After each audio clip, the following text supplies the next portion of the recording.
We have seen that stationary points, that means points where the derivative vanishes, that means where the derivative is equal to 0, are possible candidates for extrema.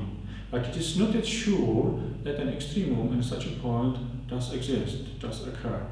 Let me illustrate this by a few examples.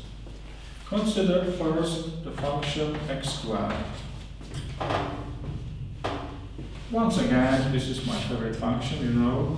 The graph is parabola, the derivative is 2x, and if we solve this equation, we have x is 0, the stationary point, and the first derivative is positive to the right, negative to the left, so the function is decreasing, increasing, and we have a nice minimum. Alternatively, if you don't want to look at the sign of the derivative at different points, you can look at the second derivative. Second derivative of 2x is 2, which is a constant function, but it's positive. Positive second derivative means increasing first derivative, and when the first derivative goes through 0, or is equal to 0 at 0, and it is increasing, it must go from negative to positive, so the function must go from decreasing to increasing, and it must have a minimum. No problem up to now. Now consider a similar function. Y is x to the power of 3. This is a very important example which illustrates one very common situation or problem or The graph looks like that. And you see the function is increasing everywhere, so no extrema. What if we use our algorithm, our machinery, to find stationary points? If we differentiate this, we have 3x squared. If we solve the equation y derivative is 0, then we have the equation 3x squared is 0. And this equation has a solution, namely x is 0. So if we want to sketch a table like that, then this point divides the domain of definition into two intervals. And now let's consider the sign of the first derivative. 3x squared is positive on the right and positive on the left. So it is equal to 0 at 0, but it does not go through 0.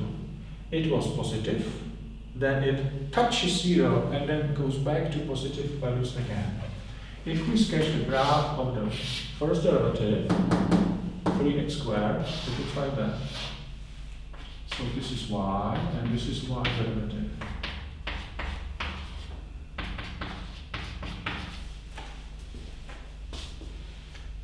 In the previous case, the derivative changes from negative to positive, so the function changes from decreasing to increasing.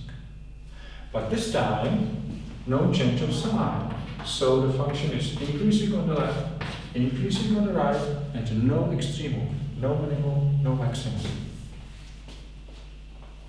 If we want to use the second derivative, then the second derivative of 3x squared is 6x. Unfortunately, the second derivative at the stationary point is 0. Too bad, because 0 does not tell whether the first derivative is increasing or decreasing. Actually, it is not decreasing in any neighborhood, and it is not decreasing in any neighborhood of 0. It changes from decreasing to increasing, the first derivative.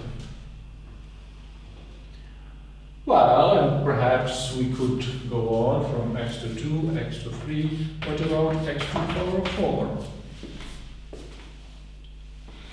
Now, it looks again similar, not exactly the same, but similar to x squared, meaning it's convex and positive both on the left and on the right. If we compute the first derivative, we have 3x cubed. If we solve the equation y derivative is 0, we have 3x cubed is 0, and it has the only solution x is 0. Now this point changes the domain again into two intervals, and the first derivative is positive on the right and negative on the left. So the function itself is decreasing on the left, increasing on the right, and from going down to going up, it has a local minimum, which happens to be a global minimum in this case. And for this function, considering the sign of the derivative is much more easier, much more convenient than considering the second derivative. Because you see there will be a problem. The second derivative of 3x cubed is 12x squared. Unfortunately, the second derivative at the stationary point is 0. So this is not a decisive result. This tells nothing. Then this is much more convenient to consider the sign of the first derivative close to the stationary point, not just at the stationary point itself. This is much easier. We could consider higher order derivatives, and we could derive some rule how to find whether the stationary point is an extremum or not, based on the first order of the non-zero high order derivative. But if we have this possibility, this is much easier for cases like that.